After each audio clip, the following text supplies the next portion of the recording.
Bonjour, donc on se retrouve aujourd'hui pour une nouvelle vidéo suite à la sortie de Ryzen 7 et où on va voir dans un premier temps une des fonctionnalités, et non pas des moindres, qui est l'instrument MIDI externe. Vous faites un clic droit, instrument,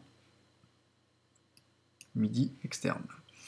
Alors, à quoi ça va nous servir? Eh bien, pour la première fois, Ryzen s'ouvre à l'extérieur, c'est-à-dire vers les instruments matériels.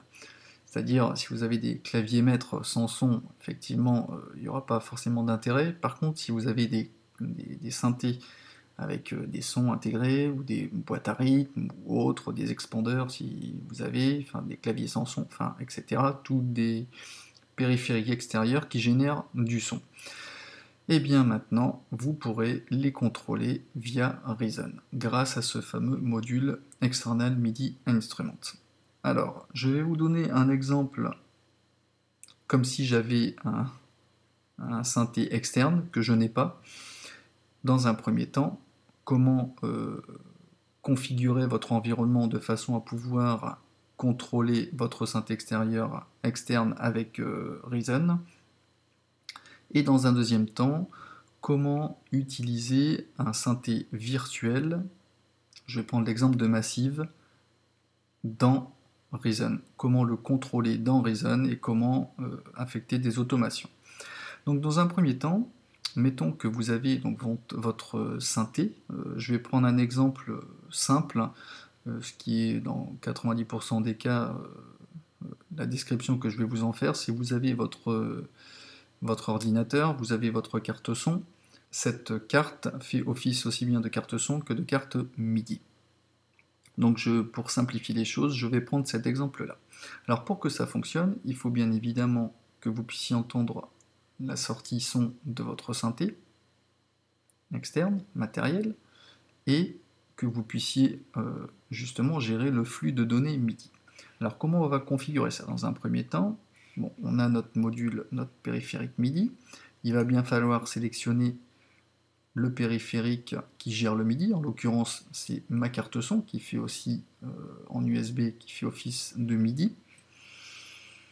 Et on va créer ici une piste audio sur laquelle on va activer ici le petit haut-parleur de façon à, alors ici dans le in vous allez sélectionner le périphérique là où est branché votre synthétiseur. Donc ici, alors moi j'ai un petit retour donc je le désactive, mais vous il faudra qu'il soit activé. Vous aurez le son qui va rentrer ici en audio, mais il faudra sélectionner votre module MIDI de façon à pouvoir gérer les notes. Moi là j'ai mon clavier, bon il n'y a pas de son, mais si je joue, vous voyez qu'il y a des notes qui sont reçues et envoyées. Ici, d'ailleurs si je fais un enregistrement, toc, vous voyez je joue des notes, donc elles apparaissent. D'accord? Ok. Qu'est-ce qu'il va falloir faire également dans Ryzen? Il va bien falloir regarder dans les préférences, ici, votre surface de contrôle, que votre clavier qui sert à gérer le flux MIDI soit bien configuré, et que dans Avancé, vous ayez une synchronisation d'horloge MIDI, c'est-à-dire entre votre séquenceur, en l'occurrence Ryzen, et votre synthé, en l'occurrence ce qui relie les deux ici, c'est mon audio box, qui fait office donc de boîtier MIDI également, sur lequel est branché mon synthétiseur que je n'ai pas. D'accord? Donc ici, pour qu'il y ait une synchronisation, il faut que vous sélectionnez le périphérique MIDI où est branché votre synthé matériel. Également, il faudra aller dans les options de synchronisation et envoyer l'horloge MIDI que vous sélectionnez. Ainsi, quand vous allez jouer avec votre synthé, votre vrai synthé matériel, vous allez avoir le son ici qui va rentrer dans cette piste, et en sélectionnant cette piste-là, vous pourrez jouer vos notes MIDI et les relire comme le fait le séquenceur principal. Maintenant, je vais effacer tout ça. Moi, je n'ai pas de synthé matérielle, mais j'aimerais bien utiliser quelques synthés virtuels qui fonctionnent ce qu'on appelle en standalone, c'est-à-dire qui peuvent fonctionner à part sans avoir besoin d'un séquenceur. En l'occurrence, Massive, ici, vous pouvez l'utiliser sans avoir de séquenceur d'ouvert. Vous pouvez jouer avec votre clavier et utiliser Massive indépendamment. Alors, qu'est-ce qu'on va faire si on va essayer de recréer cet environnement MIDI virtuel de façon à laisser passer le signal MIDI un peu suivant le même principe. Si vous avez suivi le tuto que j'ai fait pour exporter un projet GarageBand dans Ableton Live, c'est le même principe. On va utiliser un câblage interne MIDI virtuel de façon à laisser passer le signal de Massive dans Reason et Reason lui renverra les informations. Et pour que ça fonctionne, il va falloir qu'on active le gestionnaire IAC. Bien sûr, cette manip n'est valable que sur Mac. Sur PC, effectivement, il faudrait que vous ayez donc le câble MIDI virtuel interne. Je crois qu'il doit y avoir, je crois que c'est Loop B. Et petit instant, je regarde, j'avais dû le noter, ou Virtual MIDI, que vous pouvez utiliser notamment également pour Mac, mais aussi pour PC. Pour Mac, c'est simple, il y a une fonction qui est très rapide. Vous allez dans le Spotlight, vous tapez MIDI, et vous cliquez sur Configuration Audio MIDI. Audio, on s'en fout. Nous, ce qu'on veut, c'est afficher la fenêtre MIDI. Donc, Configuration Audio MIDI, fenêtre afficher MIDI. Ici, vous avez le gestionnaire IAC qui est grisé. Vous cliquez dessus, double-cliquez dessus, et on va activer le périphérique. On sait qu'il est activé parce qu'il est coché, et du coup, il n'est plus en couleur pâle, il est bien net. Vous pouvez ajouter, si vous voulez, un bus et le renommer, par exemple, MIDI Reason ou gestionnaire d'IAC, vous pouvez l'appeler d'un autre nom, histoire que ce soit plus parlant. Moi, je vais le laisser comme ça, il n'y a pas de souci. Voilà. Alors, qu'est-ce qu'on va faire ? C'est qu'ici, on va préparer Massive de façon dans Audio et MIDI Setting. Dans le périphérique audio, vous sélectionnez votre carte audio, là où transite votre son, et dans MIDI, vous voyez que maintenant, il se met automatiquement sur On. J'ai le gestionnaire IAC sur le bus 1.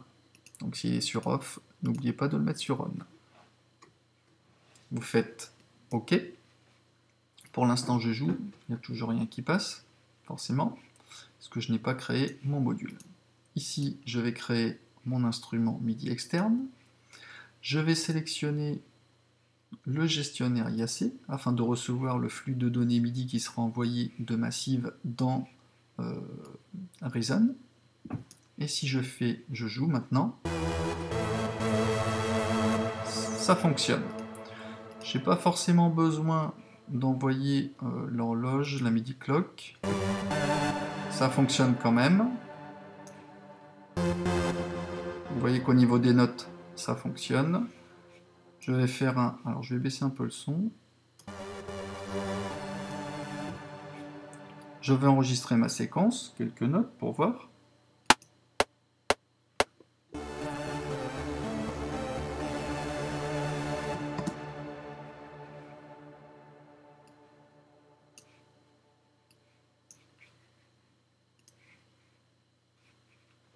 Oups.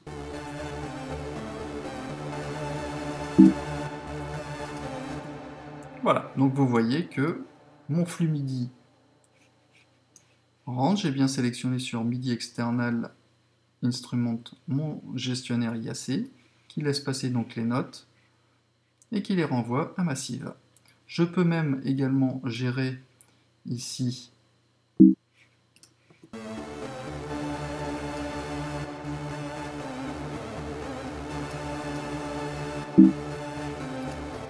alors, je l'arrête. Vous voyez que je peux effectuer des automations si je le souhaite. Si vous faites un clic droit sur un des paramètres, vous voyez que celui-ci, le vibrato, dans la macro contrôle, j'ai un CC, le numéro d'ID du contrôle MIDI, c'est le numéro 1. Si je veux le gérer, je peux activer dans mon MIDI External Instruments, j'active le CC et je vais mettre 1. Ainsi, je vais pouvoir, quand je bouge mon potard, ici, vous voyez que je contrôle le vibrato directement. Si celui-ci, par exemple, il n'est pas affecté, je vais prendre un autre, éventuellement celui-ci, le 21. Si je mets 21, alors je peux cliquer gauche et monter pour aller plus vite. Voilà, 21. Je bouge mon potard. Et ici, j'ai le 21, le mix. Vous voyez? Maintenant, je peux effectuer une automation, soit en faisant un clic droit, éditer l'automation, ou sinon en appuyant sur Alt et clic gauche. Vous voyez que j'ai une piste d'automation CC21 qui est créée. Commande pour faire mon petit crayon, je dessine, je clique gauche pour créer un clip. Je double-clique dessus. Commande pour faire mon petit crayon et je vais dessiner une courbe. Hop, au hasard. Qu'est-ce qui va se passer?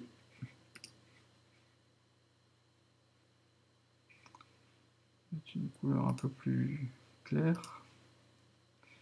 Un peu agressif.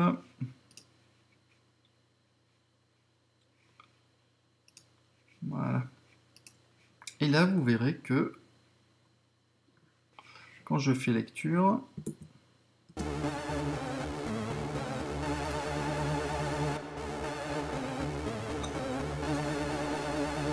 j'ai mon automation. J'ai mon automation qui bouge tout seul. Bon là, ouais, je suis resté trop longtemps par rapport à la démo. Hop. Je vais le relancer, parce que la version démo, on est limité dans le temps. Je le relance. Voilà. Et vous voyez que mon automation donc, est gérée directement par Reason.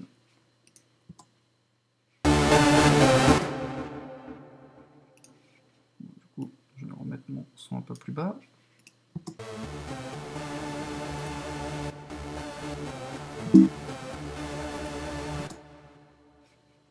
Alors ici, forcément, ça a changé, parce que le contrôle 21, il est mis ici. Et celui-ci est devenu le 23, puisque là, il est reparti sur un autre paramètre. Donc là, si je veux recontrôler celui-ci, FX Mix, c'est le 23, je vais mettre le 23, et c'est celui-ci qui va bouger.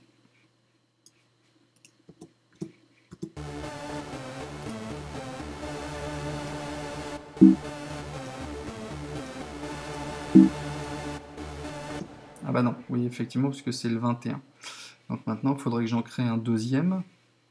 Je vais mettre le 23. Je vais éditer l'automation. Donc j'ai un canal 23 qui est créé. Je glisse. Enfin, on refait lecture. Et j'ai les deux qui jouent.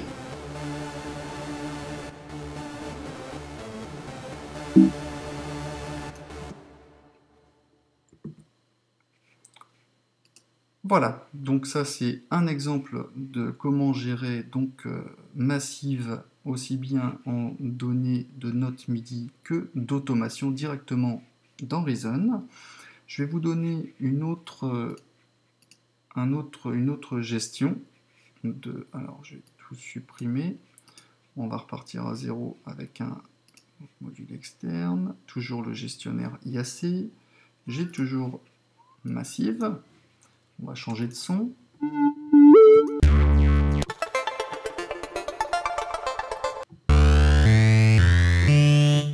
Ok. Qu'est-ce que j'ai envie de faire? Je vais pouvoir bénéficier et utiliser tous les éléments propres de Reason pour moduler ou pour interagir avec Massive. En l'occurrence, je peux créer, si je veux, par exemple, un arpégiator.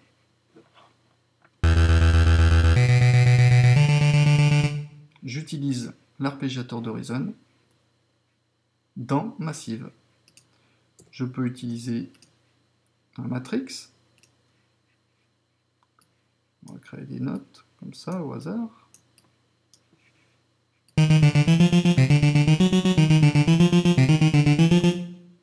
Vous voyez que j'ai mes connexions CVI qui sont automatiquement routées vers le MIDI External Instrument. Qu'est-ce que je vais faire? Je peux utiliser même un LFO par exemple. Alors lui il ne se route pas automatiquement, mais je vais prendre la sortie du LFO dans le gate in.